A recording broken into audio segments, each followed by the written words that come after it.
E aí, Medcaster, beleza? Aqui Daniel Coriolano, eu sou médico e host do podcast e hoje vamos dar seguimento ao nosso clube de leitura. No episódio 196, ou seja, o anterior a esse, que é independente, tá? Você pode acessar lá depois. Eu te dei uma lista de livros para que você possa ter um desenvolvimento amplo de vida. Esse episódio aqui, o de hoje, eu vou falar sobre o livro Trabalho Intelectual. Para você manter um desenvolvimento, uma linha de estudo ao longo do tempo, há de que se refletir sobre como que você vai fazer isso, como que se dá o estudo.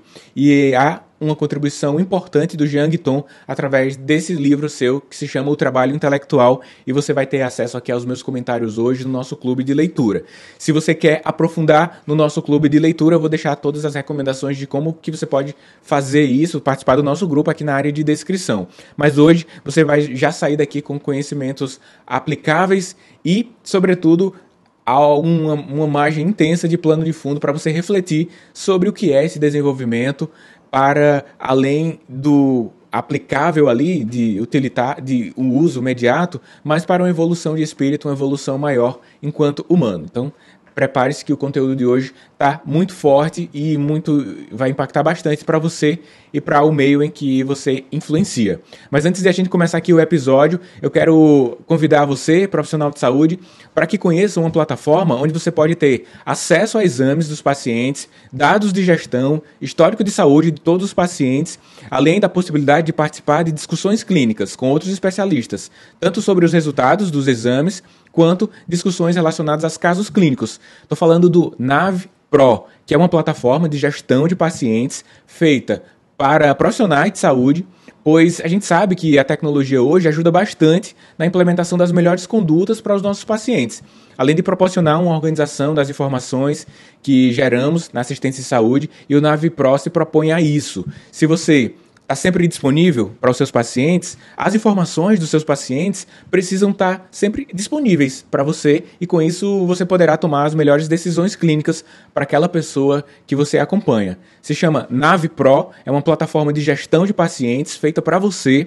Acesse onde estiver, quando quiser, pelo computador, pelo celular. Vou deixar o link de acesso do NaviPro aqui na área de comentários ou também aqui na área de descrição do episódio, ou você já pode buscar aí na internet diretamente pelo link navipro.dasa.com.br. E bora lá conversar sobre o desenvolvimento do trabalho intelectual em mais um episódio do Medcast.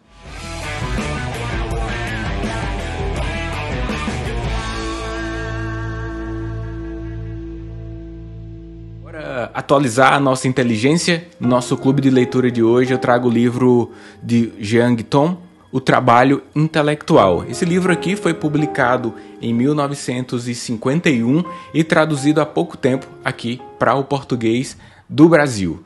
O livro foi escrito por um filósofo, professor universitário francês, depois de ele ter escrito um pouco mais de 10 livros. Após a escrita desse livro aqui, ele escreveu mais uns 20 livros. Então, um autor, um escritor, filósofo de grande volume de produção literária. O Jean Guiton também tem uma inserção na Igreja Católica, ele filósofo, escritor com inclinação católica, e isso fez com que também ele tivesse alguns trabalhos junto à Igreja, diretamente ali no Vaticano, na época em que ele viveu. Ele nasceu em 1901, ou foi 1902, e morreu em 1999. Então teve uma vida longeva de produção intelectual. E quando a gente pensa em trabalho intelectual, ele diz mesmo no livro que o trabalho intelectual, aqui definido, né, para o nosso encontro, é o trabalho direcionado para escrita, para leitura e para o pensamento. O livro é especialmente útil para aquelas pessoas que, mesmo diante desse estresse do cotidiano que nós vivemos, ainda não abrimos mão de manter esse hábito de produzir, tanto em termos de escrita, de evoluir o nosso pensamento através da leitura e o nosso rigor crítico, né? Estudar é atualizar o conhecimento, e o hábito da leitura é um dos segmentos que nos possibilita o exercício do foco, da atenção, e se você faz isso no cotidiano, e você vai evoluir intelectualmente a longo prazo, né? E se você é meu colega médico, estudante de medicina, então nós temos esse hábito de uma forma mais intensa, bem intensa, desde o período da graduação e ainda com o desenvolvimento contínuo no exercício da profissão durante a nossa inserção no mercado de trabalho. Então bora lá para o nosso clube de leitura, o Trabalho Intelectual. Seja bem-vindo a mais um encontro. Aqui, Daniel Coriolano, e eu vou deixar os meus comentários e os principais pontos dessa publicação junto a um material complementar. Junto a esse vídeo aqui do Clube de Leitura, você vai encontrar alguns destaques desse volume aqui, algumas considerações também, ao meu ver, já que eu sou o curador do clube, e também um espaço para que você faça algumas anotações. O estudo, né, tem uma fase ativa, uma fase passiva. Uma fase ativa é agora, quando você escuta, quando você lê, são os conteúdos, as informações que vêm de fora para dentro, mas também deve ser composto por uma fase ativa, onde você escreve, você reflete sobre o que está sendo informado a você, e essa reflexão pode se reverter no formato de texto, você faz algumas marcações, portanto, no material complementar há espaço para que você faça as suas próprias anotações. A gente tem um benefício adicional aqui desse clube, que é a possibilidade de você pausar, fazer suas anotações e não perder o fio da meada, já que a fala é mais ágil, mais rápido do que as suas anotações. Então, é um benefício aqui. O livro, como eu citei, ele se presta a esse público que quer escrever, que quer evoluir sua intelectualidade, que quer manter o hábito de leitura e a evolução do conhecimento. E para isso, já que ele tem o autor tem uma grande produção literária, intelectual, ele faz algumas recomendações através de cada um dos capítulos para que você tenha o bom hábito nesse desenvolvimento do estudo e que tenha boas práticas para isso. Quem escreve, quem produz, tem muito do trabalho solitário e fica sem referência para saber se você está no caminho certo ou não. O estudo é solitário, embora participemos de instituições que organizam uma trilha curricular, uma trilha de ensino, mas no final das contas, é você, junto aos seus estudos, que vai demarcar mesmo a sua evolução. Os professores, os mestres, eles possibilitam a que você eleve um pouco o rigor crítico, te dão algum direcionamento, mas é você, junto ao seu estudo, que faz nascer algo novo, que é a reflexão, que através da junção do que você já tem, junto à nova informação que está chegando. Então, como esse trabalho é um pouco solitário, totalmente solitário, né? Muitas vezes você fica sem referência, será que eu estou organizando a minha rotina direito, o meu ambiente de trabalho? E ele demarca todos esses pontos, desde a observação de terceiros, do trabalhador, do artista, para fazer uma comparação com o trabalho intelectual, até falando sobre o seu ambiente de trabalho, como organizar a aquisição de informações em aulas, em livros. Então vamos passar por todos esses pontos aqui no clube, pois são os elementos do capítulo. Eu fiz algumas anotações e tenho um guia aqui para qualificar melhor a minha entrega aqui junto a você. Esse clube de leitura também cabe à inserção do curador, né? Um clube de leitura. Ele aborda a temática do livro, mas o curador sempre consegue entrar para fazer algumas conexões. Então, por vezes, farei essas entradas aqui que representam uma reflexão que eu tive com a leitura, e você pode fazer esse exercício também de uma forma simultânea, né? O que é que cabe ao seu contexto, o que é que você vivencia. Você vai enxergar coisas que já faz e apenas vai dar uma denominação, vai validar algumas maneiras de estudar que você já tem e talvez melhorar outras formas que você age em determinados tópicos, tá bom? Então vou passar por todos os pontos, são muitas anotações por aqui e você pode acessar esse clube de leitura no seu tempo, de uma vez só, na sequência aqui contínua, ou ter pausas e anotações. E aí você vai tendo a sua individualidade de estudo, né? Que aí já é um dos elementos que ele coloca aqui. É se perceba. O que é que funciona mais para você? O que é que gera maior nível de assimilação, desde o horário do dia ao ambiente onde você está, como também a forma que você vai organizando essas informações, apenas mentalmente ou faz alguns registros, tá bom? Então, para quem é esse livro, é uma primeira resposta que eu te digo aqui, é para aquelas pessoas que querem manter o desenvolvimento intelectual. Até comentei com a minha esposa que, imagina, um grande intelectual, o quanto não vê do mundo em detrimento a pessoas que não têm um desenvolvimento da intelectualidade, da inteligência. Você olha para a sociedade, para a sua família ou para você mesmo e vê uma coisa. Alguém que tem muitas referências, um intelectual que sabe muito sobre vários temas, ele vê outras coisas. Ele vê muito mais do que o biológico, quando olha para uma pessoa, ele vê o social e ele consegue ver a sociedade onde ela está inserida, o ser histórico que ela é, né? A história se faz presente na sociedade de hoje, então consegue ver muito mais. E quando tem esse objetivo de ver melhor a vida, aproveitar até mesmo melhor a vida, junto a essa intenção vem o esforço que devemos ter para o desenvolvimento da nossa intelectualidade. Esse movimento, esse desejo, esse anseio por saber faz parte da essência humana e de alguma forma se manifesta em alguns momentos chaves da nossa vida. Quando você está estudando e medicina, sobretudo, você revê muitas informações por muitas vezes.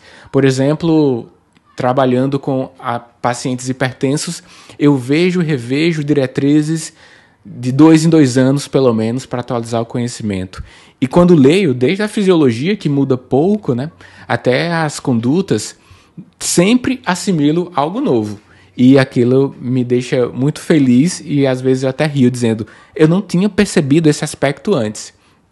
Então, o desenvolvimento contínuo, o acesso às informações, permite, mesmo as mesmas informações, teoricamente, ou pelo menos no mesmo tópico do conhecimento humano, você consegue acessar camadas diferentes de acordo com a maturidade, que está associado a que o tempo passe, né? Então, à medida que o tempo passa, você consegue ver coisas que apenas a maturidade vai te revelar, o tempo vai te revelar.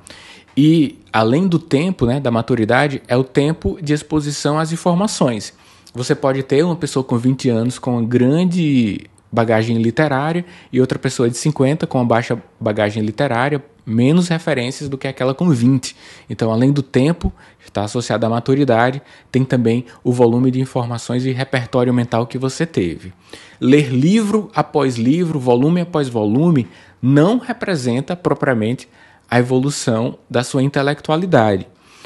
É mais válido você ler, vamos colocar aqui 4, 5, 6 livros por ano, depurando bem, assimilando aquela informação, do que assumir uma rotina contínua de leitura após leitura e sem ter o desenvolvimento intelectual ou a aquisição do conhecimento que você se propõe ao ler o tema daquele livro, seja técnico ou mesmo um romance ou qualquer outro segmento literário. Então, o livro serve muito para esse grupo que quer ver mais do que a base da sociedade vê. Quer ver mais porque vai ter mais referências, vai poder fazer umas assimilações de uma forma com rigor crítico bem maior, né?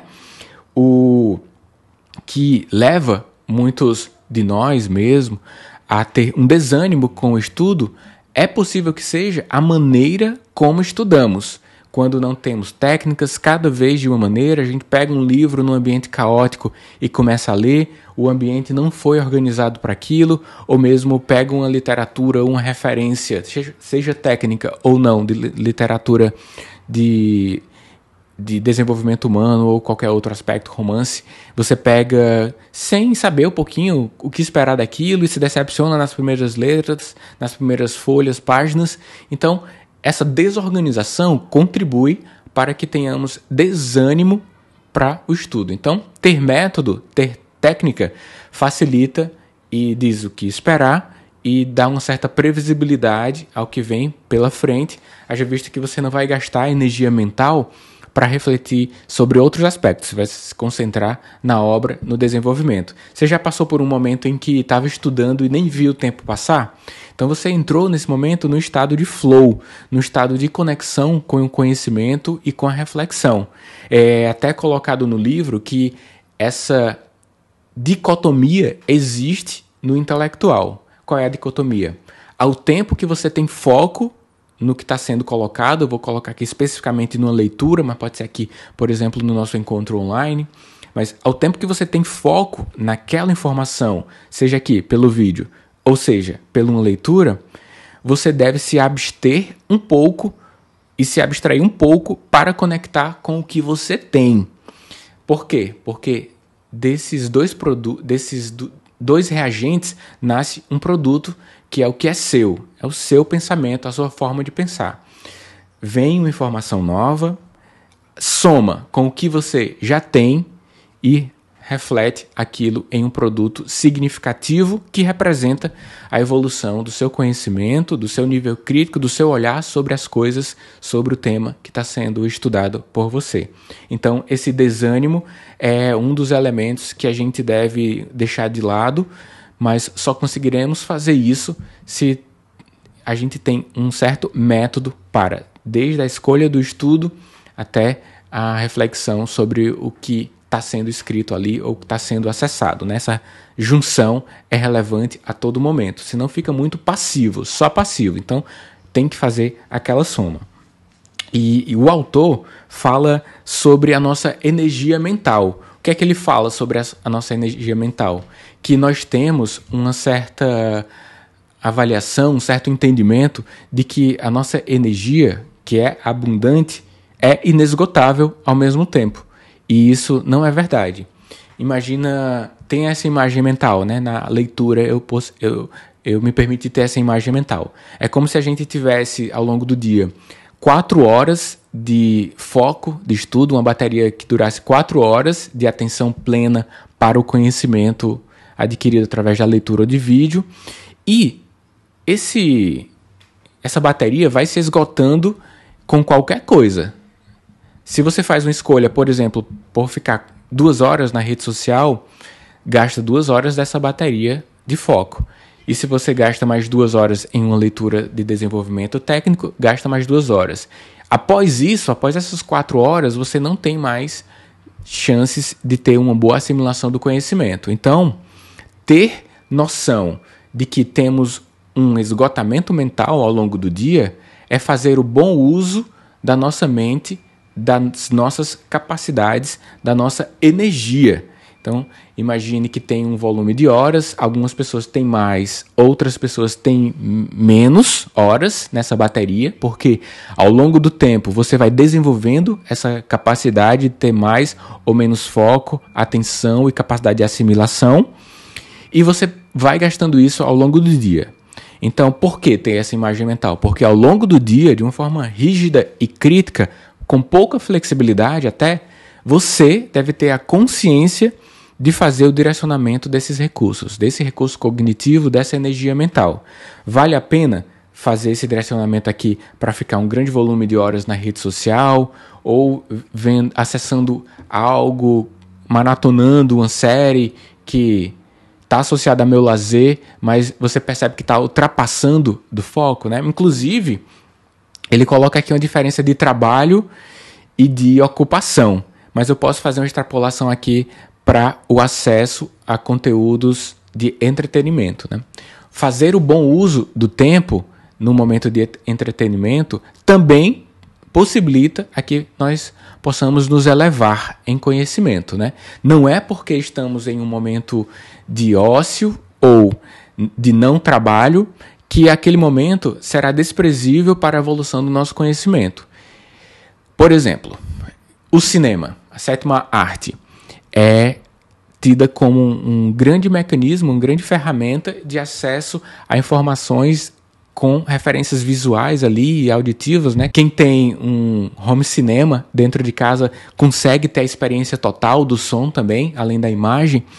Só que você pode fazer mau uso disso. escolhendo péssimos filmes, né? Péssimos entre aspas. Eu sei que isso diz respeito também de um certo preconceito, né, para algumas categorias, mas você me entende. Existem filmes ruins que não agregam nada pra gente, mesmo sendo filmes. A sétima arte. Então, com isso, fazer boas escolhas de filmes, você consegue, dentro do momento de lazer, continuar evoluindo seus conhecimentos, elevando-se intelectualmente, fazendo boas escolhas. Séries também contribuem para isso. Então, ser ativo no pensar também é ser ativo no escolher.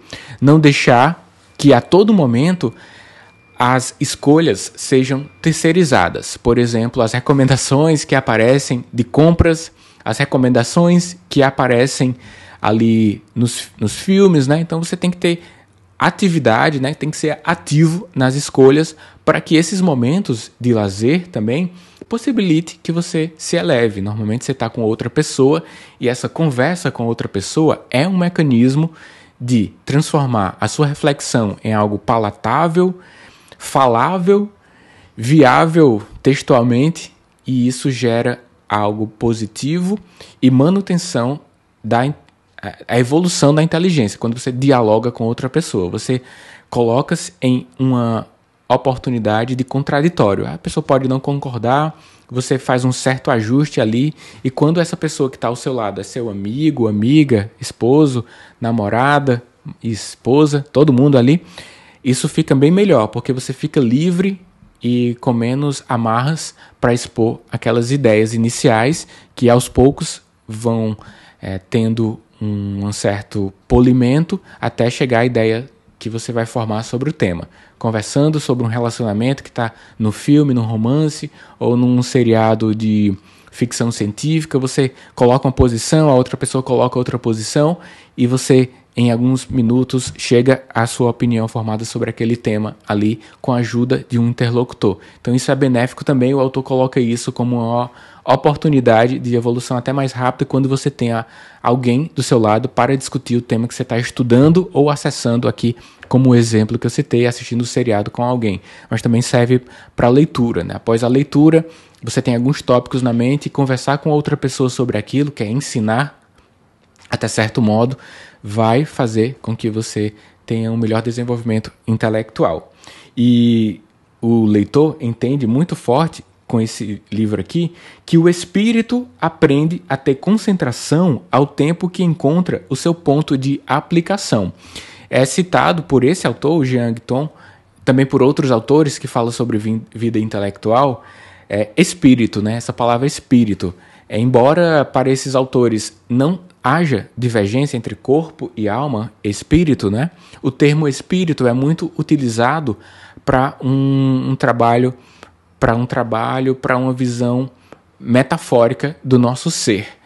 O pensar é o espírito, colocado por esse autor. O trabalho de escrever é o trabalho do espírito, colocado pelo Jean e outros autores relacionados que abordam a vida intelectual. Então, o trabalho do espírito. E isso, à medida que a leitura foi fluindo para mim, eu fui entendendo mais o porquê que se utiliza a definição espírito para essas questões de intelectualidade. Sabe quando você pensa algo e quando vai falar, dá aquela travada e você pensa assim, peraí, eu não estou encontrando bem as palavras. É porque a linguagem do espírito é outra. Então, ela não tem uma linguagem português ou inglês ou qualquer linguagem.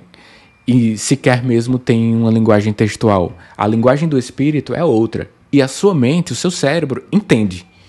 Então, antes de conseguir expressar algumas ideias, alguns pensamentos, você já entende. Você já passou por isso? Você já passou, tenho certeza. Precisa de alguns minutos e segundos para você traduzir a linguagem do espírito, a linguagem da evolução intelectual, da inteligência, para a nossa linguagem aqui, português ou por escrito. E aí você vai ajustando as palavras, você entende, na linguagem que você é fluente, o poder simbólico de cada uma das palavras e vai juntando essas palavras em milissegundos para expressar o novo pensamento, a ideia que veio à sua mente. Então, isso é muito comum quando você está buscando refletindo sobre alguma coisa e você encontra a resposta, só que não consegue expressar rapidamente. Ou então quando você expressa, vê que não é aquilo mesmo. Não, né? Realmente não é isso não.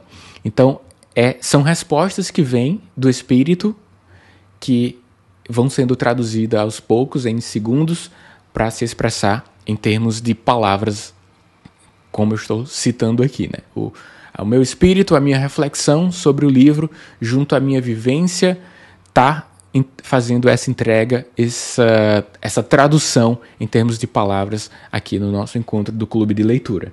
Portanto, é interessante ter esse entendimento de espírito quando você for ler, por exemplo, esse ou outros livros que abordam a vida intelectual. Tem um trecho aqui, especificamente que, entre aspas, eu decidi trazer para você. E para que amadureça o espírito, né, deve dar tempo ao tempo, não se negando ao repouso e aos intervalos de descanso.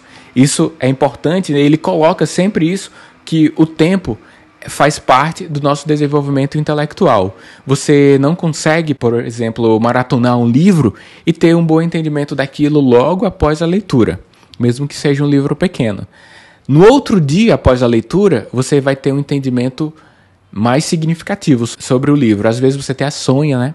Então, o tempo, que é o tempo ativo e o tempo do descansar, ele é importante para o desenvolvimento intelectual. Daí você já pensa, e como colega médico ou médica, já sabe que o sono, por exemplo, é algo importantíssimo para o desenvolvimento da vida intelectual, da inteligência, que é o período de sono, vigília. Você acorda, estuda, dorme no período adequado, com a iluminação escura totalmente no quarto por conta de algumas eliminações hormonais, e isso influencia a qualidade do sono. Então, a fisiologia humana, como conhecemos, né, enquanto médicos, tem influência para o desenvolvimento do nosso corpo, da nossa mente, e ele coloca, então, como relevante períodos de descanso para o desenvolvimento e evolução do espírito, da nossa inteligência.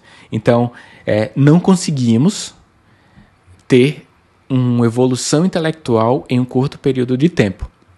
Nós não conseguimos simplesmente porque não deu tempo fisiológico suficiente a que as sinapses aconteçam, a que as novas conexões neurais aconteçam. O tempo vai precisar agir sobre isso. E a nível, ele não coloca, né? Mas estou colocando aqui para você, conectando com a minha profissão. A nível biológico, sabemos que há estruturas que precisam evoluir para que nós possamos desenvolver as conexões neurais. Inclusive, o ambiente nutricional celular vai influenciar, né? O que a gente come também vai influenciar no desenvolvimento mental.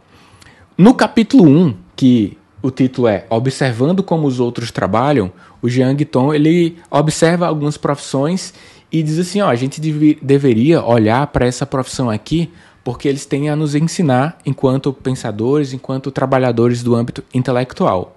Por exemplo, trabalhadores artesãos, eles são ensinados diretamente no campo. Quando você vai aprender a tecer, a costurar, não tem uma aula teórica, simplesmente você vai direto para a máquina. Então, esse ato prático visto nos artistas é algo que pode ser extrapolado e nos ensinar enquanto trabalhadores do âmbito intelectual.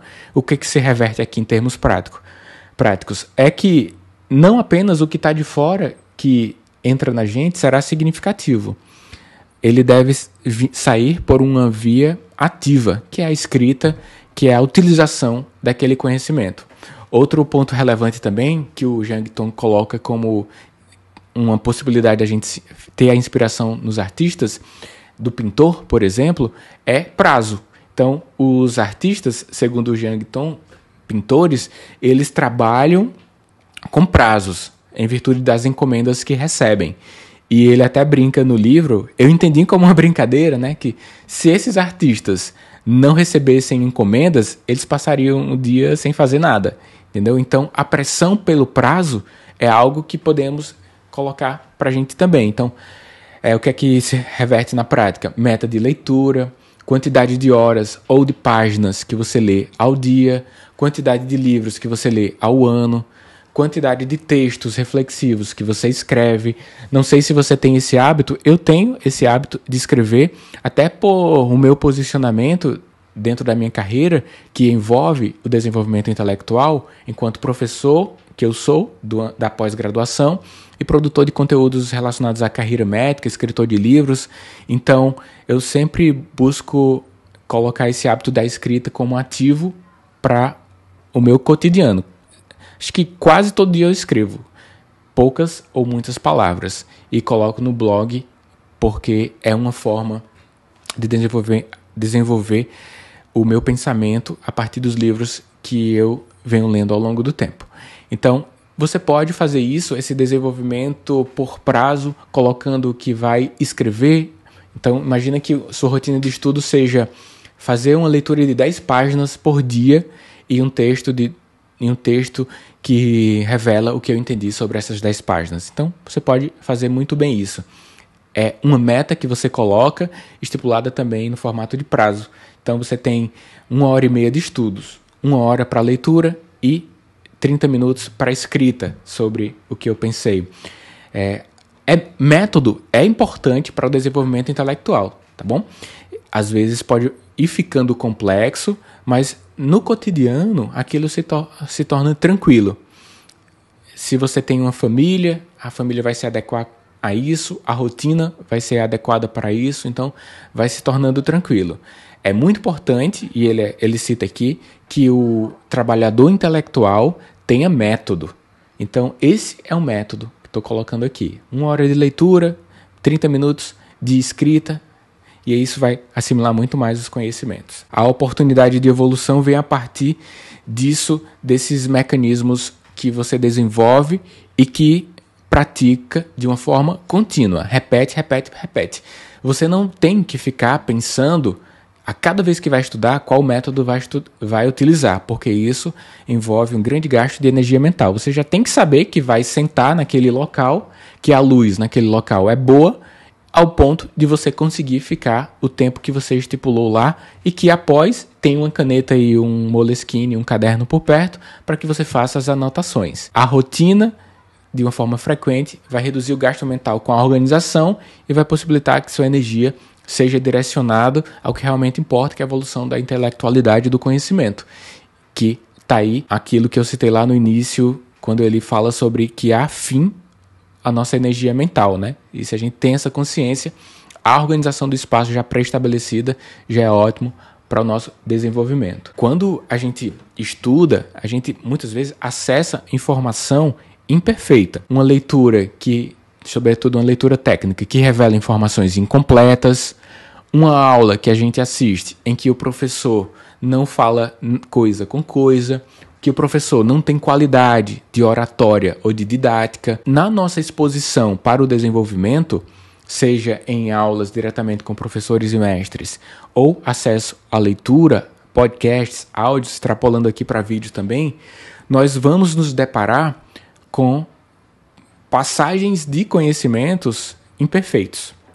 É o texto escrito errado, o texto incompleto em seus objetivos, o professor com baixa capacidade de oratória. São métodos imperfeitos que nós vamos, mesmo assim, superando e evoluindo. E é importante, segundo Jean, se expor a métodos imperfeitos em várias mídias, né? Professores, escrita, áudio, várias mídias. Por quê? Porque ao nos expor ao imperfeito, o nosso senso crítico se eleva e nós nos tornamos pessoas melhores. Se você teve professores ruins, você aprendeu o como não fazer em algumas situações, não foi isso? Até quando, lá no internato de medicina, quando eu era professor, eu ia para a prática e os noviços chegavam e eu dizia assim, ó, a partir desse momento aqui no internato, vocês vão aprender como fazer e como não fazer.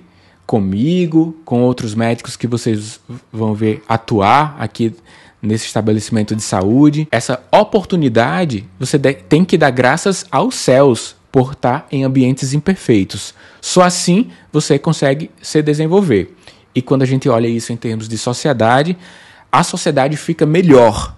Essa é a visão do Jean Guiton sobre se expor a ambientes imperfeitos e não se abster de evoluir, porque existe algo intrínseco, algo seu, um rigor crítico seu que diz: isso está errado, ou isso não está totalmente certo. Para que isso seja totalmente certo, tem que fazer esse passo a mais. E você é que será o responsável por dar esse passo a mais naquele dia, naquela semana ou em algum momento da sua vida. Nós evoluímos também quando nos expomos a ambientes, a questões imperfeitas do ponto de vista metodológico. Damos graças aos céus pelos defeitos, pelas lacunas dos nossos primeiros mestres, sem as quais não teríamos a possibilidade de nos corrigir. Esses ambientes imperfeitos nos possibilitam a oportunidade de evolução a partir do imperfeito, estimula o senso crítico e possibilita vivenciar o contraste próprio de uma experiência original. Então, acredito que você deve concordar comigo, pois, assim como eu passei por ambientes imperfeitos e evoluí com aquilo, você deve ter passado também. É interessante que nesses ambientes imperfeitos, quando estamos com os nossos mestres, possamos entender qual a função do nosso mestre. Porque se não houver esse entendimento, haverá a quebra da expectativa com a realidade. Um elemento interessante aqui é saber o que esperar dos nossos mestres. Então, avalie sobre esses 3 pontos. Os mestres, eles nos dão o que eles têm. Eles nos estimulam sobre o que faltam neles. E eles nos induzem sobre as questões em que possamos ser os nossos próprios mestres em algum momento quando ele não está. Repetindo, um mestre entrega o que ele tem, ele induz a que você aprenda o que ele não tem, porque ele sabe que é importante, embora ainda não tenha o conhecimento, e com isso ele faz com que nós possamos ser os nossos próprios mestres ao longo do tempo. Esse foi o primeiro bloco do nosso clube de leitura. Vamos fazer algumas divisões em virtude da complexidade dessa obra. A gente se encontra no próximo bloco aqui do clube de leitura o livro O Trabalho Intelectual. Até lá! E aí, gostou do Madcast de hoje? O que é que você tem a dizer sobre as reflexões proporcionadas por essa introdução ao trabalho intelectual? Eu te falei lá no início e repito aqui, se você quer aprofundar os seus conhecimentos dentro do nosso clube de leitura, dentro da nossa comunidade, com discussões desse e de outros livros, eu vou deixar aqui tudo na descrição do episódio, como você faz para acessar. Basta entrar no link do profissionmedica.com/clube de leitura, você vai ter acesso ao clube ampliado de leitura. E lembre também de você, que é profissional da saúde, quer ter acesso aos exames dos seus pacientes, aos dados da gestão, o histórico de saúde dos seus pacientes, além de participar de discussões clínicas, tanto com outros especialistas sobre os resultados dos exames ou com discussões sobre casos clínicos, conheça o NavePro, que é uma plataforma de gestão de pacientes feita para profissionais de saúde, porque a gente sabe hoje que a tecnologia pode ajudar bastante na implementação das melhores condutas para os nossos pacientes, além de proporcionar uma organização das informações que geramos durante a assistência em saúde. Se você está sempre disponível para os seus pacientes, as informações dos seus pacientes precisam estar sempre disponíveis para você. O NavePro, plataforma de gestão de pacientes feita para você. Acesse onde estiver, quando quiser, pelo computador, pelo celular. Entre no site navepro.dasa.com.br para conhecer mais sobre o NavePro. Abraço a você, ouvinte do Madcast. A gente se encontra nos próximos episódios.